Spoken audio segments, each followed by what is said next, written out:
writhe and cry and build and toil and go back down and build back up again.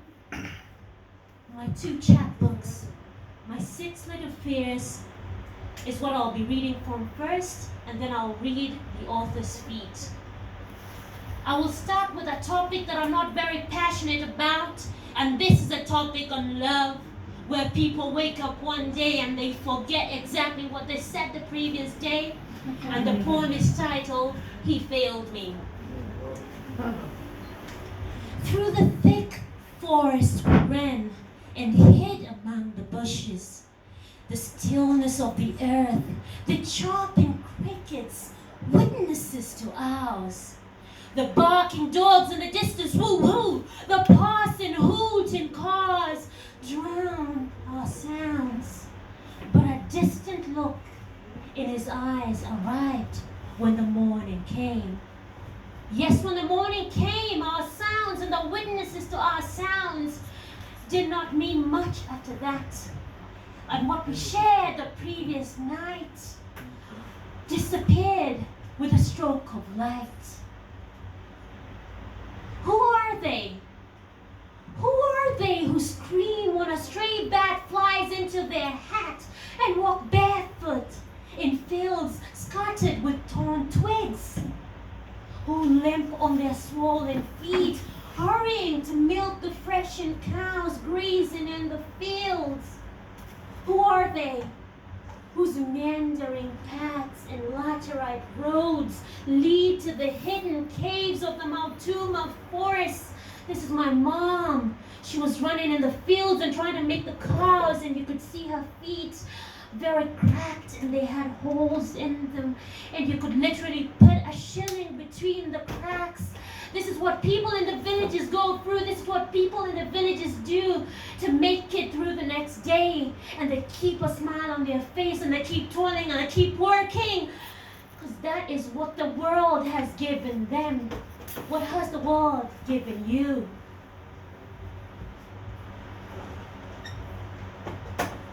These are people from my village too, with sand beneath their feet. And I'm going to pause for a moment and ask you if you've been to the coast and you have walked barefoot on the sand and how hot it feels. And this is what the people in the villages go through, with sand beneath their feet. Not literally sand. And when I say sand, I'm talking about the fickleness of life in the villages with nothing in your hands. Sand beneath their feet. Thatched roofs peek from above the thicket fences. Birds fly about on leaves, leaving their droppings on them. Women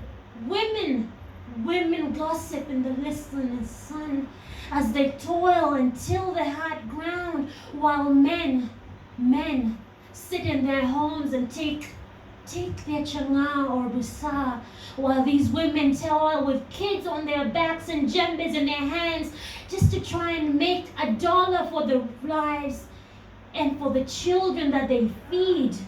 Women in our country are going through a lot, and I hope you guys can see, and if you see a woman, uplift a woman, because I have seen women with sagging breasts and bare feet and cracked hands and cracked heels and sand and brown. I can't even say it. You see these women and how hard they walk in the villages for nothing. And the kids don't even go to school. These are the women I write about. And these are the women I cry for in this story. Sand beneath their feet.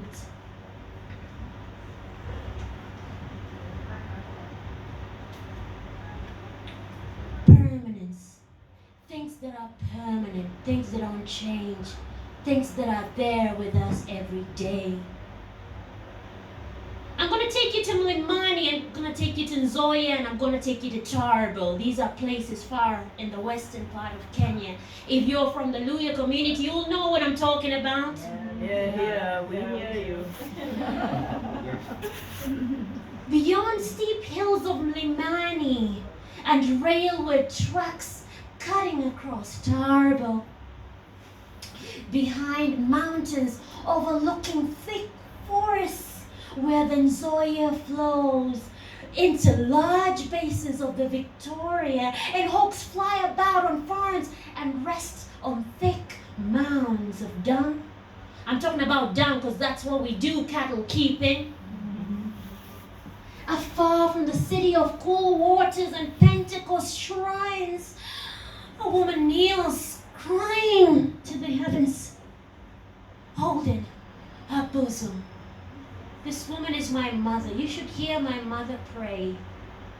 Brings tears to my eyes, breaks my heart, because what else do you hold on to if prayer is the only thing you have? The women in the villages who go to churches and that's all they have. Sorry, man, I'm not leaving you out, but tonight is for women who work hard, women who keep their faith even when they have nothing.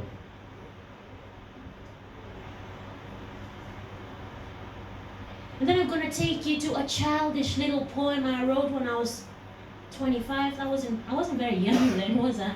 25. I should have known better then. My 6 Little Fears, which gives my little book its title. We all have fears in our lives. And even as I am standing here, I have a fear of failing you, my audience who came all the way to hear me speak. My 6 little fears back then were tiny and little, very little, but you could look at them as very big in some sort of way. I fear that he'll break my heart and go off to marry my little sister. I fear that I will lose my sight in my sleep and miss out on the beautiful fall. I fear that my professor will say I'm too good. Cynthia, you're too good for your poetry classes. You don't need to be coming here anymore. And that the rain will fall on my hair and mess out my neatly done curls. I fear that I may not make my dinner tonight and go to bed empty. And I fear that one day, and this is my greatest fear, that one day I will grow old. Because age is a cruel thing. Age is a cruel thing. It takes away from people. We see strong men and women who all of a sudden require us to hold their hand. Isn't age a scary thing? James, isn't it a scary thing? How I long for the party I missed in 1999. How I long for the trip to the coast because I was afraid. How I long for the dance classes I skipped, the boys I missed to kiss, that piece of pizza I never ate. The lost ones. In our fears we lose, and in our losses we regret. So at this moment in time, whatever it is that is in your heart, go out and seek it. Because time is coming when you will no longer be who you are at the moment. A time will come when we will all be old. And those boys we missed to kiss, woo! And that pizza you did not eat, woo! And those dance classes you missed will be all you'll be thinking about when you're old. So live now. Live. Do not regret it when you're old.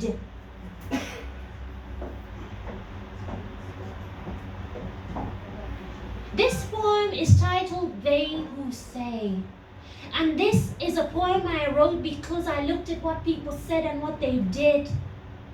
And a lot of people don't really say and mean what they say. They say I am beautiful, who stare at my face and gaze at my bare lips.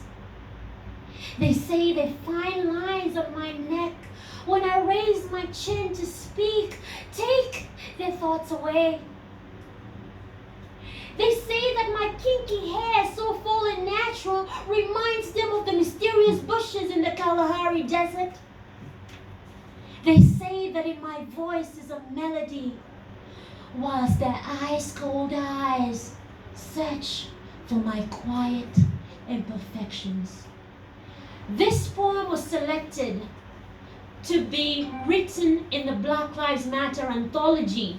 We look at people who live in societies that just say we welcome you, but they don't really welcome them. If you take a trip out of Kenya, if you're a black person, you will know exactly what we're talking about. There is no space for you in that fabric. If there is a space for you, you create the space and you still don't fit in it because it has been taken. They who say. How many people have you met that have told you things and have not seen them through? How many people say, I like you today, and tomorrow they do not know you? How many people invite you to a party and the next day when you meet them on the road, they don't even look at you because they don't remember you? They who say. So when we create relationships, let's make sure that we mean what we create so we can give somebody something to smile about. Let us not be people who just talk. Let us be people who actually mean what we say. The future lingers beside us like the ever-present neighbor on our doorstep. We all know this neighbor, especially if you live in the villages, there's always somebody coming. That's the future. The future is 2 minutes from now. The future is 30 seconds from now. Reminds us that we have not done our laundry, paid the electricity bill, and made love. The future lurks in our shadows, whispers we're yet to buy Christmas gifts. That winter is here, so is our time of death.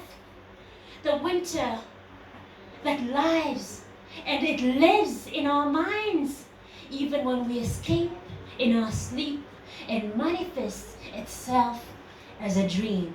The future, tomorrow, the day after tomorrow is here with us. I'm sure we are all thinking, what am I going to eat tonight? That's the future.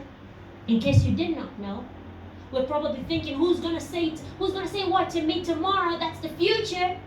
The future, talk to me, the future lingers beside us every single day. I'm going to read one more poem from the little book, and then transition into the author's feet. Many times, things go from bad to worse, and a man aims high and he fails. Trust me, I'm an optimist, but I sat back and I thought, you know what? Many times, things do not go as we need them to go.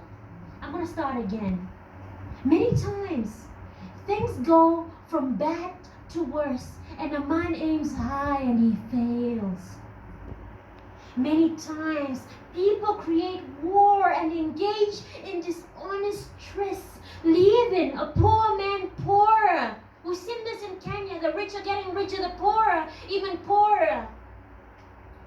Many times, men do not become who they were meant to be, and many who do not do as they are meant to. Many times, good intentions are misunderstood. And I feel it every day. Sometimes you walk down the road and you say hi to somebody and they turn around and they say a bad word towards you. Many times your good intentions are misunderstood.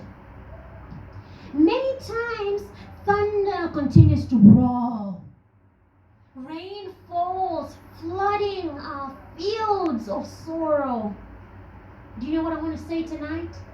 May these times pass for you. Thank you.